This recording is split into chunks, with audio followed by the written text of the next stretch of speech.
Sejak tahun 2009, Tiongkok menerbitkan sebuah catatan penting di mana sebelum obor diluncurkan, mereka mempunyai yang namanya BRI, Belt Road Initiative. Masih berupa inisiatif, belum menjadi platform bernegara seperti tahun dilantiknya Xi Jinping menjadi presiden seumur hidup di Tiongkok tahun 2017. Di tahun 2009, protokol obor belum dijalankan. Protokol obor adalah menjalankan kolonialisasi 5.0 atau bahasa lainnya adalah sharp power. Belum bisa dijalankan karena ada beberapa koridor penting perdagangan belum mereka kuasai. Salah satunya Selat Malaka. Kita semua tahu setiap tahun lebih dari 100.000 mother vessel kapal kargo besar lewat Selat Malaka dan 80%-nya milik Cina. Apa yang terjadi kalau Indonesia dan Malaysia kompak? Selat Malaka digapit. Karena itu di tahun 2009 di Cina ada sebuah dilema besar sebelum menjalankan obor yang namanya BRI, Belt Road Initiative tadi, yang saat itu dikenal dengan istilah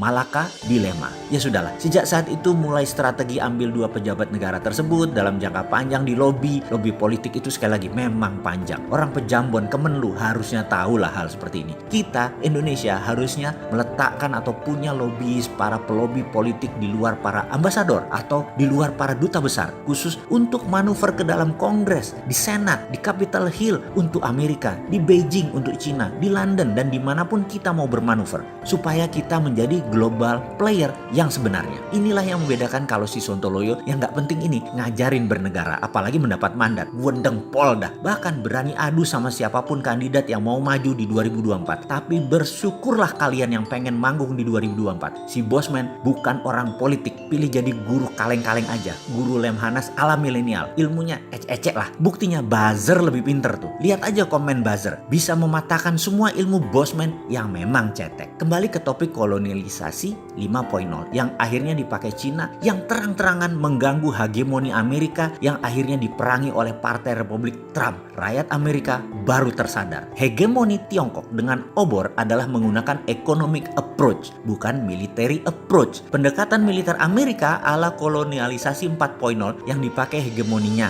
Amerika kaget di tahun 2017 mulailah terjadi perang dagang dengan Cina. Partai Demokrat zaman Obama 8 tahun diakali dalam tanda petik oleh Cina. Sekarang Amerika baru sadar kolonialisasi 5.0-nya obor, karena itu semua jalan Tiongkok masuk adalah dengan obor. Di Sri Lanka, di Pakistan, di Italia, di Malaysia, dalam tanda kurung ya, Port Kelang adalah pelabuhan kapal Cina. Karena itu Cina tidak berhenti di Singapura. Catat ya, catat. Dan itu semua dicegat oleh hegemoni Amerika. Sekali lagi, semua itu bukan urusan kita kok. Indonesia bagaimana? Saat ini memang langkahnya agak kurang paham geopolitik dunianya yang sangat dinamis ini. Indonesia masih gagap. Tersering langkahnya hanya membangun narasi politik saja. Belum langkah gebrakan aksi nyata. Dan punya posisi tawar selain ngajakin FDI, please invest in my country. Jadi ada baiknya kita ingatkan ada kekuatan lain. Kekuatan tawar Indonesia. Kok nggak dilirik pejabat itu? Dalam negeri loh ini.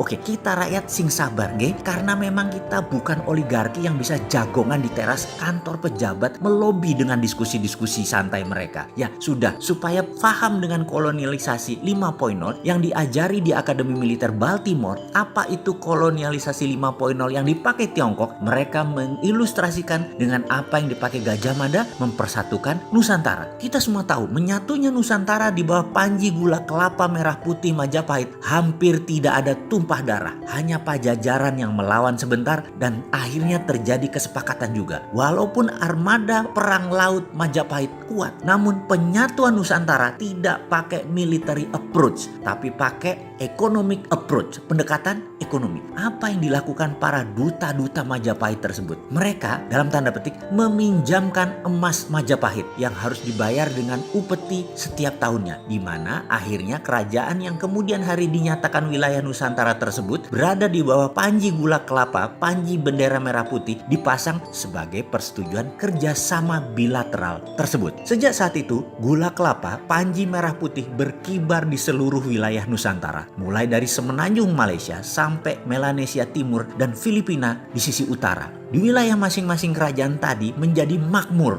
namun ada porsi Majapahit di sana. Jadi tidak heran, di semua kerajaan Nusantara pasti punya pusako emas. Apa yang dilakukan itu dikenal dengan strategi sharp power kolonialisasi 5.0.